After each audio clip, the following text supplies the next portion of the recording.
నల్గొండ జిల్లా వార్తల విషయానికి వస్తే పత్తి కొనుగోలు చేయాలంటూ రైతులు రోడ్డెక్కి నిరసన కార్యక్రమం దిగుతున్నారు. ఎక్కడికక్కడ రోడ్డెక్కుతున్నటువంటి పరిస్థితి నల్గొండ జిల్లా వ్యాప్తంగా కూడా మనకు కనపడుతోంది. మునుగోడు నియోజకవర్గం చండూరు మండలం బంగారుగడ గ్రామంలో పత్తి కొనుగోలు చేయాలంటూ కాటన్ మిల్లును పెద్ద ఎత్తున ధర్నా కార్యక్రమం కూడా నిర్వహించారు. పత్తి తెచ్చి 3 రోజులు అవుతున్నప్పుడు కూడా ఎవరు కూడా పట్టించుకోవట్లేదు. సీసీ అధికారులు పత్తాలేరు. అదేవిధంగా అంటూ కూడా పత్తి రైతులు ఈ సందర్భంగా ఆగ్రహం వ్యక్తం చేస్తూ నల్గొండ టు చండూరు అధిరపన పెద్ద ఎత్తున కూడా ధర్నా కార్యక్రమం నిర్వహించారు. స్లాట్లో బుక్ చేసుకున్నాం, యాప్లో బుక్ చేసుకున్నప్పుడు కూడా ఇక్కడికి వచ్చిన తర్వాత పత్తి కొనుగోలు చేయకుండా తమను వేధిస్తున్నారంటూ కూడా పత్తి రైతులు ఈ సందర్భంగా వాపోతున్న పరిస్థితి మనకు కనిపించింది. అదే దళారుల పత్తిని మాత్రం వెంటనే కొనుగోలు చేస్తూ ఉన్నారు. నిజమైనటువంటి రైతుల పత్తిని మాత్రం కొనుగోలు చేయకుండా వేధిస్తున్నారంటూ కూడా చండూరు సంబంధించినటువంటి పత్తి రైతులు పెద్ద ఎత్తున కూడా ఆగ్రహం వ్యక్తం చేస్తున్నారు.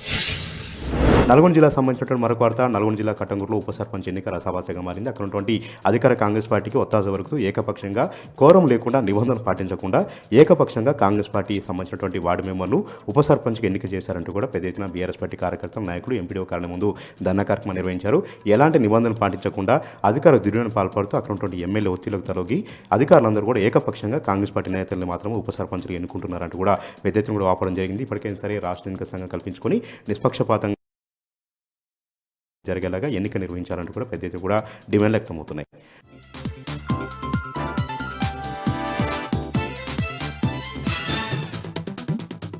ప్రేమించి పెళ్లి చేసుకున్న యువతిని అతికిరాతకంగా కొట్టి చంపిన ఘటన తాండూరు పట్టణంలోని సాయిపూర్లో చోటు చేసుకుంది. పోలీసులు తెలిపిన వివరాల ప్రకారం కరణ్కోట్కు చెందిన అనూష, సాయిపూర్కు చెందిన పరమేష్ గత కొద్ది నెలలుగా ప్రేమించి పెళ్లి చేసుకున్నారు. గత కొద్ది నెలలుగా కూడా కుటుంబ కలహాలు కావచ్చు, అదనపు కట్నం కోసం వేధింపులు ఎక్కువయ్యాయి. గతంలో కూడా అనూషపై దాడులు జరిగినట్టు అనూష కుటుంబ సభ్యులు చెబుతున్నారు. గురువారం రోజు ఆరు బయట కూర్చున్న అనూషపై అటు బలమైన రాడుతో దాడి చేయడంతో తీవ్ర రక్తస్రావమైన అనూషను ఆసుపత్రికి తీసుకెళ్లే లోపే మృతి చెందింది. దీంతో కుటుంబ సభ్యులు పరమేష్పై, అతని కుటుంబ సభ్యులపై చర్యలు తీసుకోవాలని పోలీసులకు ఫిర్యాదు చేశారు. పోలీసులు కేసు నమోదు చేసి దర్యాప్తు చేస్తున్నారు. కాగా పరమేష్, అతని కుటుంబ సభ్యులు ఇంటి నుంచి పారిపోయారు. ఈ సంఘటన అటు సాయిపూర్లో విషాదాన్ని నింపింది. వికారాబాద్ జిల్లా కోట్పల్లి సర్పంచి బసమ్మ భర్త సంగయ్యస్వామిపై గుర్తు తెలియని వ్యక్తులు దాడి చేశారు. నిన్న కాంగ్రెస్, బీజేపీ పార్టీలకు వ్యతిరేకంగా చేపట్టిన ర్యాలీలో సంగయ్యస్వామి పాల్గొన్నాడు. అనంతరము హైదరాబాద్ ఉస్మానియా ఆసుపత్రిలో చికిత్స పొందుతున్న తనకు తెలిసిన వ్యక్తులను పరామర్శించేందుకు వచ్చాడు. తిరిగి కోట్పల్లికి చేరుకున్న సంగయ్యస్వామిపై గుర్తు తెలియని వ్యక్తులు మాస్క్ ధరించి దాడి చేశారు. ఈ దాడితో గ్రామంలో ఒక్కసారి ఉలిక్కిపడింది. వెంటనే దాడి చేసిన వ్యక్తులను అరెస్ట్ చేయాలి, వారిపై కఠిన చర్యలు తీసుకోవాలని చెప్పించి కోట్పల్లి చౌరస్తాలో గ్రామస్తులు ధర్నా చేపట్టారు.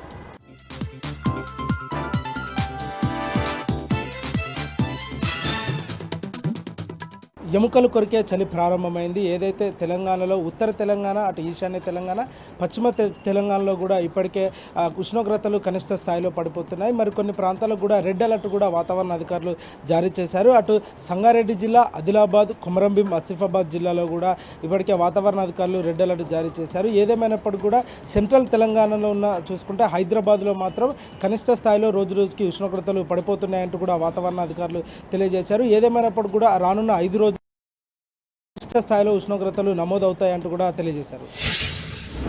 హైదరాబాద్ ప్రధాన వార్త చూసుకుంటే Jawaharlal Nehru journalist housing society media సమావేశం నిర్వహించారు. ఏదైతే గతంలో వారు హౌసింగ్ సొసైటీ కోసం, ఇళ్ల స్థలాల కోసం డబ్బులు కట్టారో కొంతమంది మాఫియా, రియల్ ఎస్టేట్ మాఫియా, అటు కొంతమంది మాఫియా కలిసి జర్నలిస్టులకు ఇల్లు రాకుండా చేస్తున్నారంటూ కూడా ఆరోపణలు చేశారు. ఏదైతే బోర్డ్ ఆఫ్ మెంబర్స్ కూడా దీంట్లో చొరవ చూపెట్టి రాష్ట్ర ప్రభుత్వాన్ని కోరి ఈసారి ఎట్లయినా జర్నలిస్టులకు అటు హౌసింగ్ ప్రతి ఒక్కరు కూడా ఇల్లు వచ్చే విధంగా కూడా కృషి చేయాలంటూ కూడా మీడియా సమావేశం నిర్వహించారు. అనంతరం రాష్ట్ర ప్రభుత్వాన్ని కూడా వేడుకున్నారు.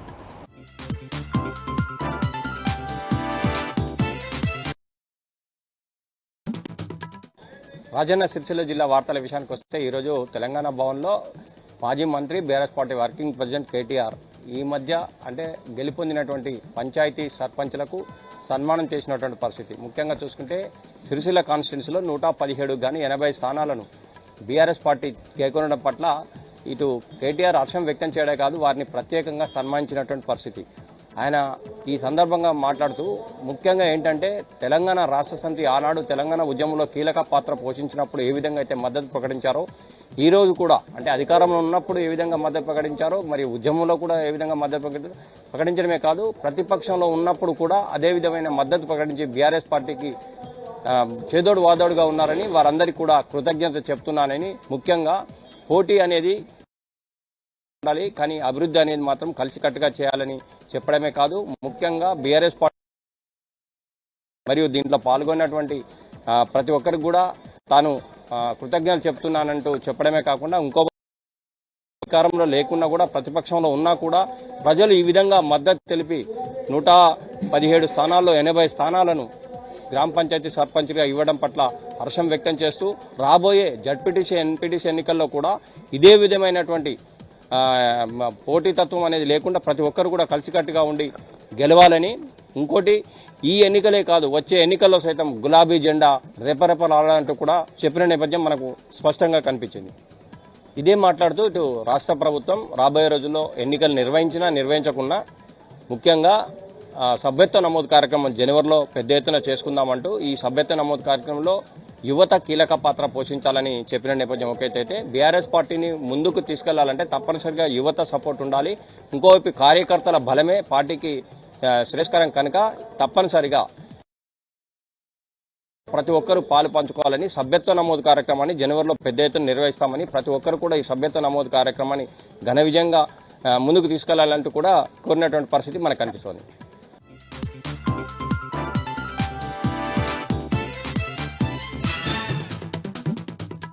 ఇక మరొక వార్త చూసుకున్నట్లయితే షేర్లింగంపల్లి ఎమ్మెల్యే ఎర్కపూడి బాంది 10 సంవత్సరాల్లో అతనికి కావాల్సినటువంటి భూములను కాపాడుకోవడం కోసం బీఆర్ఎస్ పార్టీలో ఉండి అక్రమ ఆస్తులను సంపాదించాడని స్థానికంగా ఉన్నటువంటి మాజీ కార్పొరేటర్లు బీఆర్ఎస్ నేతలు షేర్లింగంపల్లిలో ప్రెస్ మీట్ పెట్టారు. ఈ సందర్భంగా వాళ్ళు మాట్లాడుతూ గత 10 సంవత్సరాల్లో టీడీపీలో గెలిచినటువంటి అరకపూడి గాంధీ బీఆర్ఎస్లో చేరి 10 సంవత్సరాలు ప్రభుత్వ విప్పుగా ఉంటూ అతను కావాల్సినటువంటి గాజుల రామారంలోని 307 దానితో పాటుగా శంషిగూడలోని 57 సర్వే నెంబర్లో కబ్జాలు చేశాడని అవి కాపాడుకోవడం కోసమే కాంగ్రెస్ పార్టీకి చేరాడు తప్పితే ప్రజలకు ఎలాంటి అభివృద్ధి చేయలేదు ఈ 2 సంవత్సరాలను కూడా ఆగ్రహం వ్యక్తం చేస్తారు.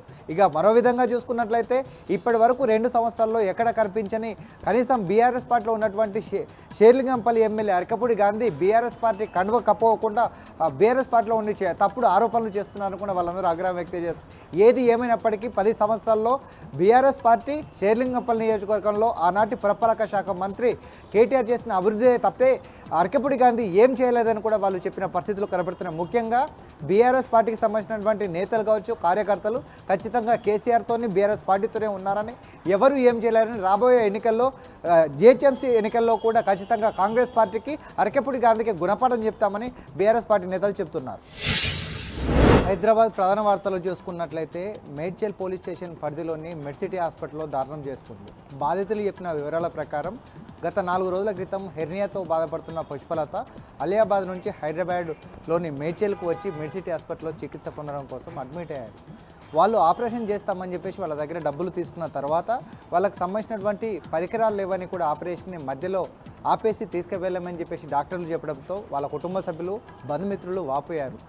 ఆపరేషన్ మధ్యలో ఆపేసిన కూతురు యొక్క పరిస్థితి ఏంటి అని స్థానికంగా ఉన్నటువంటి డాక్టర్లను ప్రశ్నించినా వాళ్ళు ఏం సమాధానం చెప్పకపోవడంతో వాళ్ళ కుటుంబ సభ్యులందరూ కూడా ధర్నాకు దిగారు. ఎట్టకేలకు కూడా మెడ్సిటీ హాస్పిటల్లోని డాక్టర్లు హెర్నియా రోగంతో అడ్మిట్ చేసిన తర్వాత ఆపరేషన్ చేస్తామని మధ్యలో చికిత్స ఆపి ఏ విధంగా కూడా తీసుకుపోమంటారని కూడా కుటుంబ సభ్యులందరితో కలిసి మెడ్సిటీ హాస్పిటల్ ఎదురుగా కూడా ధర్నా చేశారు. దగ్గరికి చేరుకున్న పోలీసులు వాళ్ళందరినీ అదుపులో తీసుకొని డాక్టర్లతో అసలు వివరాలు తెలుసుకునే ప్రయత్నం చేస్తున్నారు.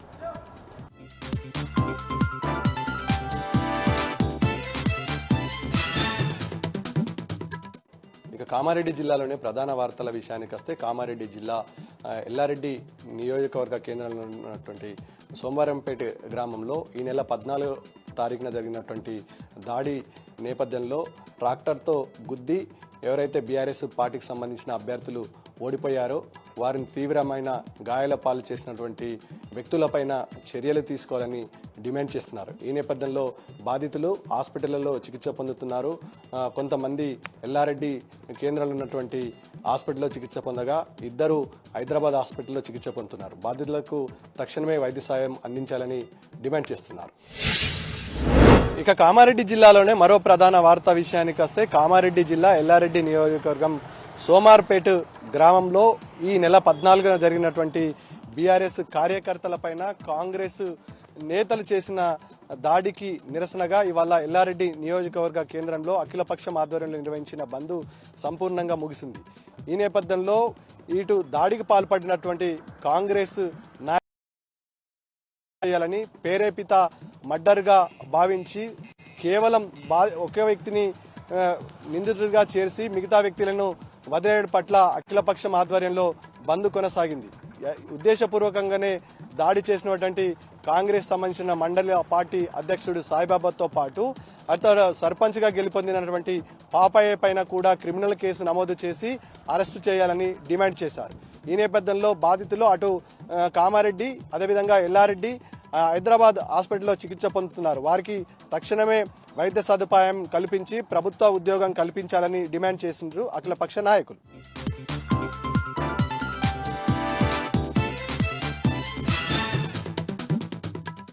ఆదిలాబాద్ జిల్లా వార్తల విషయానికి వస్తే ఆదిలాబాద్ జిల్లాలో చలి తీవ్రత రోజు రోజుకు పెరుగుతుంది.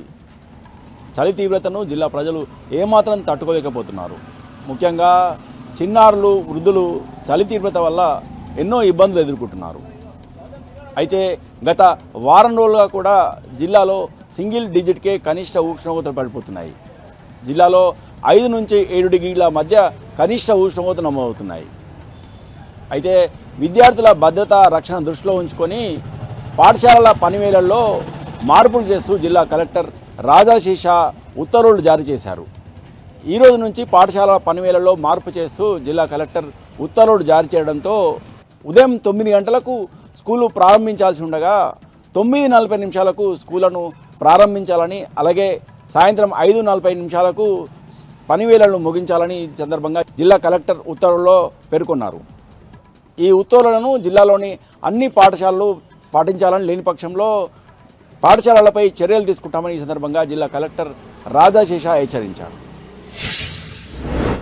ఇక మరో వార్తా విషయానికి వస్తే జిల్లా కేంద్రంలోని సెయింట్ జోసెఫ్ హై స్కూల్లో జిల్లా స్థాయి వైజ్ఞ విజ్ఞాన ప్రదర్శన ఏర్పాటు చేయడం జరిగింది. 2 రోజుల పాటు ఈ వైజ్ఞ విజ్ఞాన ప్రదర్శన జరుగుతుందని అధికారులు పేర్కొన్నారు. ఈ సైన్స్ ఫేర్ను జిల్లా ఇన్ఛార్జి డిఓ స్థానిక సంస్థల అదనపు కలెక్టర్ రాజేశ్వర్ ప్రారంభించారు. ఈ సందర్భంగా విద్యార్థులు ప్రదర్శించిన వివిధ వైజ్ఞానిక ప్రదర్శనలను తిలకించారు. ఈ సందర్భంగా ఇన్ఛార్జి డిఓ రాజేశ్వర్ మాట్లాడుతూ వైజ్ఞానిక ప్రదర్శనలు విద్యార్థుల్లో సృజనాత్మకతను పెంపొందిస్తాయని, ప్రతి ఒక్క విద్యార్థి కూడా ఈ సైన్స్ ఫేర్లో పాల్గొనాలని, అలాగే ప్రతి ఒక్కరు కూడా సైన్స్ ఫేర్లో ప్రదర్శనలను ఇచ్చి తమ విజ్ఞానాన్ని పెంపొందించుకోవాలని పిలుపునిచ్చారు. ఈ సైన్స్ ఫేర్కు జిల్లా వ్యాప్తంగా అన్ని పాఠశాలల నుంచి పెద్ద మొత్తంలో విద్యార్థులు పాల్గొన్నారు.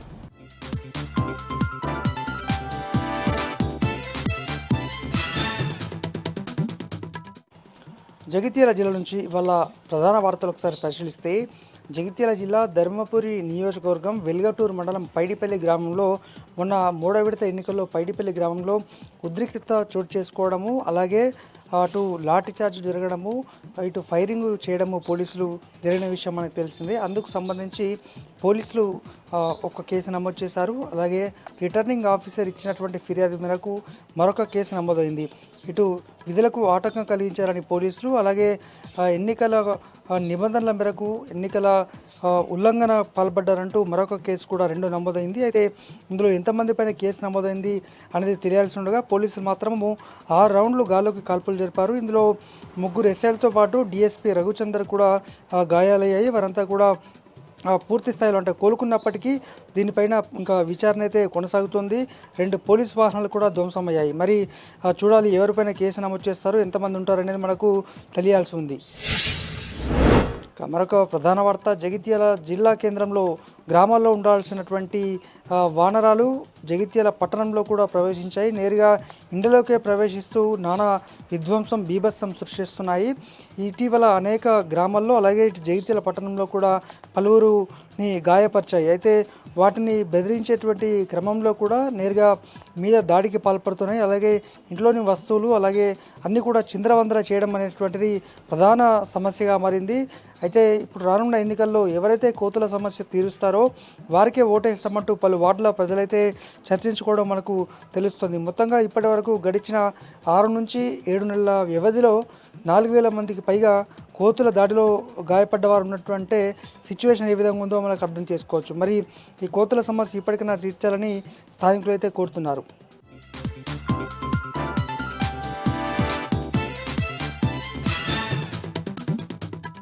ఇక ఈరోజు నాగర్ కర్నూలు జిల్లా ప్రధాన వార్తలు చూసినట్టయితే భారత ఎన్నికల అధికారి జ్ఞానేష్ కుమార్ కుటుంబ సమేతంగా శ్రీశైల మహాక్షేత్రానికి దర్శనానికి వెళ్తున్నటువంటి క్రమంలో అమ్రాబాద్ మండలం మన్ననూరులోని మృగవేణి గెస్ట్ హౌస్ వద్దకు చేరుకోగానే అక్కడ జిల్లా కలెక్టర్ బదావత్ సంతోష్తో పాటు ఎస్పీ సంగ్రామ్ సింగ్ పాటిల్ ఘన స్వాగతం పలికినటువంటి పరిస్థితి కనిపించింది. పుష్పగుచ్చాలు ఇచ్చి స్వాగతం పలకడంతో పాటు గార్డ్ ఆఫ్ సల్యూట్ కూడా నిర్వహించినటువంటి పరిస్థితి కనిపించింది. ఆ తర్వాత కాసేపు భారత ఎన్నికల అధికారి కుటుంబ సమేతంగా సేద తీరిన తర్వాత కలెక్టర్ ఎస్పీతో కూడా ముచ్చటించినటువంటి పరిస్థితి. అనంతరం అక్కడి నుంచి భారత ఎన్నికల అధికారి జ్ఞానేష్ కుమార్ కుటుంబ సమేతంగా శ్రీశైల మహాక్షేత్రంలోని శ్రీ మల్లికార్జున బ్రహ్మరామ దర్శనానికి అక్కడి నుంచి వెళ్ళినటువంటి పరిస్థితి కనిపించింది. మరొక వార్త చూసినట్టయితే నాగర్ కర్నూలు జిల్లా బిజినపల్లి మండలం పాలెం మేజర్ గ్రామ పంచాయతీలో బీఆర్ఎస్ బలపరిచినటువంటి అభ్యర్థి బోనాసి రామకృష్ణ భారీ విజయం సాధించడంతో ఓట్లు వేసిన ప్రజలందరికీ కూడా కృతజ్ఞతలు తెలపడంలో భాగంగా ఈరోజు మాజీ ఎంపీపీ పుప్పాల శ్రీనివాస్ గౌడ్ ఆధ్వర్యంలో బీఆర్ఎస్ నేతలతో కలిసి కొత్తగా గెలిచినటువంటి సర్పంచ్ బోనాసి రామకృష్ణతో కలిసి ప్రతి ఇంటింటికి తిరుగుతూ కూడా ఓట్లు వేసి గెలిపించినందుకు ధన్యవాదాలు కృతజ్ఞతలు తెలిపినటువంటి పరిస్థితి కనిపించింది. ఈ సందర్భంగా వారు మాట్లాడుతూ ప్రతి ఒక్కరు కూడా గ్రామ అభివృద్ధికి సహకరించాలని, గ్రామ అభివృద్ధి కోసం ఎల్లవేళలా కృషి చేస్తామని చెప్పేసి అభివృద్ధికి ప్రతి ఒక్కరూ సహకరించడంతో పాటు అన్ని విధాలుగా కూడా అభివృద్ధి గ్రామాన్ని చేసుకుందామని చెప్పేసి కూడా వాళ్ళు ఈ కార్యక్రమంలో మాజీ ఎంపీపీ శ్రీనివాస్ గౌడ్తో పాటు కొత్తగా గెలిచినటువంటి సర్పంచ్ బోనాసి రామకృష్ణ, పలువురు బీఆర్ఎస్ నాయకులు కూడా పాల్గొన్నటువంటి పరిస్థితి కనిపించింది.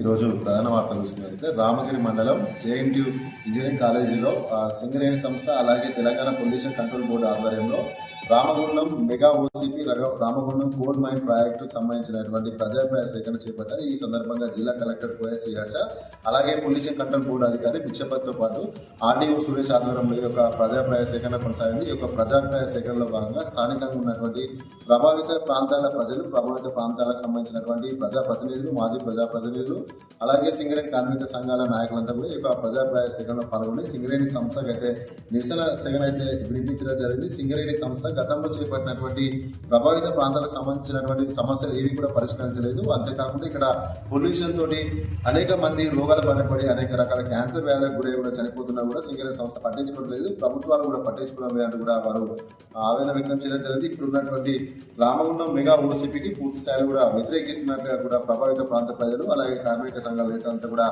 ఆరోపించడం జరిగింది. అంతేకాకుండా ఇక్కడ మా ప్రాణాలు పోతా ఉంటే ఇక్కడ ఉన్నటువంటి సింగరేణి సంస్థ పెట్టేటువంటి సిఎస్ఆర్ డిఎంఎఫ్టీ నిధులని కూడా ఇతర ప్రాంతాల్లో ఖర్చు చేయడం ఏంటి, ఈ ప్రాంతంలో డెవలప్మెంట్ కోసం పెట్టాల్సినటువంటి చట్టం ఉన్నప్పటికీ కూడా ఇక్కడ ఉన్నటువంటి నిధులు కూడా వేరే ప్రాంతాలకు తన్నకపోతున్నా కూడా సింగరేణి సంస్థ పట్టించుకోవడం లేదు, అలాగే ప్రభుత్వాలు పట్టించుకోవడం లేదు. కాబట్టి సింగరేణి సంస్థ ఆధ్వర్యంలో చేపట్టినటువంటి ఈ యొక్క రామగుండం మెగా ఓసీపీ ప్రాజెక్టును పూర్తి స్థాయిలో కూడా వ్యతిరేకిస్తున్నట్టుగా కూడా ప్రభావిత ప్రాంతాల ప్రజలందరూ కూడా వెల్లడించడం జరిగింది.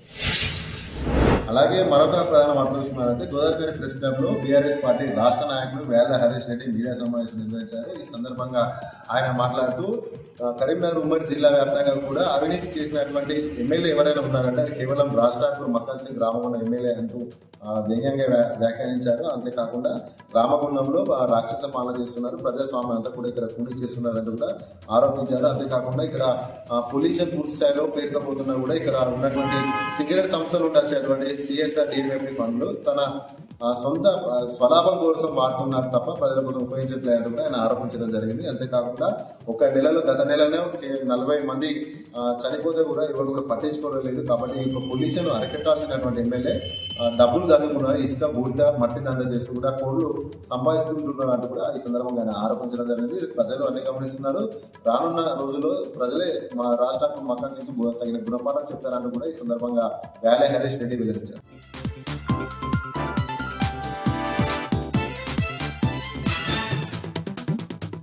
వైద్య విద్య కోసం పీజీ సీటు సాధించినటువంటి మమత అనే ఒక పేదింటి అమ్మాయికి మాజీ మంత్రి హరీష్ రావు పెద్ద ఎత్తున సహాయం చేసి ఔదార్యాన్ని చాటారు. తో పాటు ఆమె ఫీజు కట్టుకోవడం కోసం వారి తల్లిదండ్రులు పేదరికంలో ఉన్న కారణంగా ఫీజు చెల్లించలేని పరిస్థితిలో తన ఇంటిని బ్యాంకుకు తనఖా పెట్టి సుమారు 22 లక్షల రూపాయల లోనును తీసి ఆ అమ్మాయికి చదువు కోసం అందించడం జరిగింది. అది ఈరోజు సిద్దిపేటలో చర్చనీయాంశంగా మారింది. పలువురిని ఈ సంఘటన కంటతడి పెట్టించింది. ముఖ్యంగా నర్సాపూర్కు చెందిన దర్జీ కుటుంబానికి సంబంధించిన మమత అనే అమ్మాయి గతంలో ఎంబీబీఎస్ పూర్తి చేసింది. అప్పుడు కూడా హరీష్ రావు ఆమెకు ఆర్థిక సాయం అందించారు. తాజాగా ఆమెకు మహబూబ్నగర్లోని మెడికల్ కాలేజీలో పీజీ సీటు వచ్చింది. కానీ సంవత్సరానికి 7 లక్షల రూపాయల చొప్పున ఆమె 3 సంవత్సరాలు కలిపి సుమారు 22 లక్షల రూపాయలు ఫీజు చెల్లించాల్సి ఉండగా ఆమె చెల్లించలేని పరిస్థితిలో హరీష్ రావును కలిశారు. ఈ నేపథ్యంలో ఆమెకు ₹1,00,000 ఆర్థిక సాయం అందించడంతో పాటు ఆమె 3 సంవత్సరాల ఫీజుకు అవసరమైనటువంటి 22 లక్షల రూపాయలకు సంబంధించిన బ్యాంకు లోన్ని తన ఇంటిని మార్టిగేజ్ చేసి బ్యాంకులో ఇచ్చి యూనియన్ బ్యాంకు ద్వారా ఆమెకు 22 లక్షల రూపాయలకు సంబంధించిన ఎడ్యుకేషన్ లోనును అందించి ఆమె చదువు పూర్తయ్యే విధంగా చర్యలు తీసుకున్నారు. ఈ సందర్భంగా హరీష్ రావు మాట్లాడుతూ సిద్దిపేట నియోజకవర్గానికి సంబంధించిన పేదవాళ్ళు ఎవరైనా సరే చదువు విషయంలో వెనుకకు వెళ్ళవద్దని చెప్పారు. ముఖ్యంగా ఎంబీబీఎస్ చదివేటువంటి విద్యార్థులు ఎవరైనా డబ్బులు లేక ఇబ్బంది ఉంటే తక్షణమే తనను వచ్చి కలవాలని, తనకు అందిన సహాయం పూర్తిగా చేస్తానని చెప్పి ఈ సందర్భంగా చెప్పడం జరిగింది. గతంలో ఈ 4 అమ్మాయిలకు కూడా తాను సహాయం చేశానని, భవిష్యత్తులో కూడా అమ్మాయిలకు అవసరమైనటువంటి సహాయం అందిస్తానని చెప్పి ఆయన చెప్పడం జరిగింది. ఇక సిద్దిపేట పీజీ కళాశాలకు సంబంధించిన విద్యార్థులు ఈరోజు మాజీ మంత్రి హరీష్ రావును కలిశారు. ముఖ్యంగా తమకు మెస్ లేకపోవడం వల్ల చాలా ఇబ్బందులు ఎదురవుతున్నాయని, అక్కడ చదువుతో పాటు తమకు తిండి సక్రమంగా లేక చాలా ఇబ్బందులు ఎదుర్కొంటున్నామని, ఈ విషయమై గత 4-5 సంవత్సరాలుగా తాము ఓయూకు వినతి పత్రాలు అందిస్తున్నప్పటికీ కూడా సరైనటువంటి స్పందన లేదని, ఈ నేపథ్యంలో తాము ఆందోళన కూడా చేశామని చెప్పారు. మాజీ మంత్రి హరీష్ రావును కలిసి తక్షణమే సిద్దిపేటలో తమకు మెస్ ఏర్పాటు చేసే విధంగా ఓయూ ద్వారా నిధులు మంజూరు చేయించాలని చెప్పి కోరియాలలో ఈరోజు బీఆర్ఎస్ పార్టీకి సంబంధించిన సమావేశం జరిగింది. అందులో ముఖ్యంగా నూతనంగా ఇటు చేర్యాల, కుమరవెల్లి, మద్దూరు, దూల్మిట్ల మండలాల నుంచి పెద్ద ఎత్తున గెలుపొందినటువంటి బీఆర్ఎస్ పార్టీకి సంబంధించిన నూతన సర్పంచ్లను ఎమ్మెల్యే పల్లా రాజేశ్వరరెడ్డి ఘనంగా సన్మానించారు. వాళ్లకు అవసరమైనటువంటి అభినందనలు కూడా తెలియజేశారు. ఉప సర్పంచులను, వార్డు సభ్యులను కూడా ఆయన అభినందించి శాలువాలతో సన్మానించారు. ముఖ్యంగా ఈ సందర్భంగా పల్లా రాజేశ్వరరెడ్డి మాట్లాడుతూ పెద్ద ఎత్తున ప్రజలు బీఆర్ఎస్ పార్టీ అందులో భాగంగానే బీఆర్ఎస్ పార్టీకి సంబంధించిన సర్పంచ్ అభ్యర్థులను పెద్ద ఎత్తున గెలిపించారని చెప్పారు. కేసీఆర్ నాయకత్వంపై ప్రజలకున్న విశ్వాసం ఈ ఎన్నికల్లో తేటతెల్లమైందని, వచ్చే స్థానిక సంస్థల ఎన్నికల్లో కూడా బీఆర్ఎస్ పార్టీని ఘనంగా విజయం సాధించే దిశగా ప్రజలు తీర్పునివ్వబోతున్నారని చెప్పి ఈ సందర్భంగా పల్లా రాజేశ్వరరెడ్డి స్పష్టం చేశారు.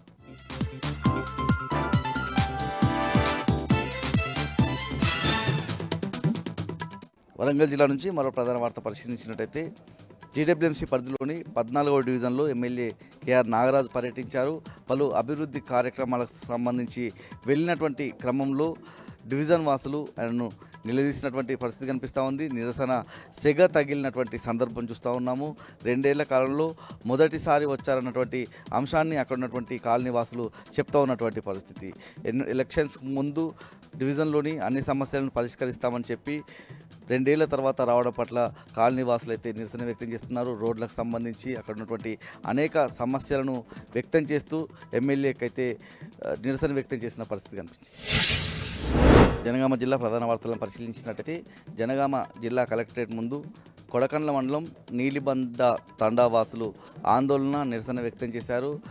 పంచాయతీ ఎన్నికల్లో పూర్తి స్థాయిలో అవకతవకలు జరిగాయని, మొదటగా బీఆర్ఎస్ బలపరిచినటువంటి అభ్యర్థిని 5 ఓట్ల మెజారిటీతో గెలిచారని ప్రకటించి, ఆ తర్వాత కరెంటు తీసేసి కాంగ్రెస్ బలపరిచినటువంటి అభ్యర్థిని 45 ఓట్ల మెజారిటీతో గెలిపించడం జరిగిందని, ఈ అంశానికి సంబంధించి విచారణ చేపట్టాలని డిమాండ్ చేస్తూ జనగామ జిల్లా కలెక్టరేట్ ముందు నీలిబండ తండావాసులు ఆందోళన నిరసన వ్యక్తం చేయడంతో పాటు జిల్లా కలెక్టర్కు వినతి పత్రం అందించి విచారణ చేయాలన్నటువంటి వినతి పత్రం అందించారు.